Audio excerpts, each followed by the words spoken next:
10 দিনের রিমান্ডে রয়েছেন সাবেক প্রধানমন্ত্রী শেখ হাসিনার উপদেষ্টা সালমান এফ রহমান এবং সাবেক আইনমন্ত্রী আনিসুল হক। রাজধানীর মিন্টো রোডে ঢাকা মহানগর গোয়েন্দা ডিবি পুলিশ কার্যালয়ে রাখা হয়েছে তাদের। শনিবার আনিসুল হক ও সালমান এফ রহমানের রিমান্ডের তৃতীয় দিন।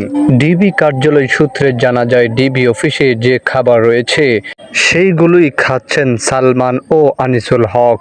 Business tycoon Salman F Rahman পছন্দ করেন চিকেন জাতীয় খাবার। তিনি শুক্রবার 16 আগস্ট মুরগি ও ডিম দিয়ে খেয়েছেন। আর সাবেক আইনমন্ত্রী আনিসুল হক পছন্দ করেন মাছ। তিনি ডিম ও শিং মাছের ঝোল দিয়ে খেয়েছেন। এছাড়া ডিবির হাজতখানার ফ্লোরে ঘুমাচ্ছেন দুজন। কিভাবে তাদের সময় কাটছে জানতে চাইলে পুলিশের এক কর্মকর্তা জানান, বসে থাকেন, ঘুমান, খান এবং নামাজ পড়ে সময় কাটান তারা।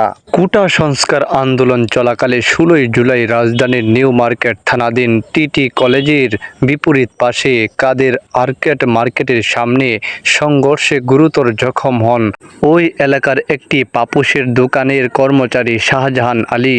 পরে ঢাকা মেডিকেল কলেজ ডামেক হাসপাতালে তার মৃত্যু হয়। এ ঘটনায় ডিএমপির নিউ মার্কেট থানায় দায়ের হওয়া হত্যা মামলায় গ্রেপ্তার করা হয় সালমান এফ রহমান এবং আনিসুল হককে।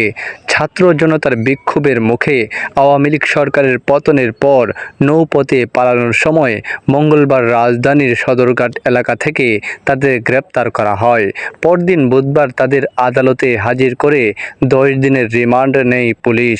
তারা বর্তমানে ডিবি হেফাজতে আছেন।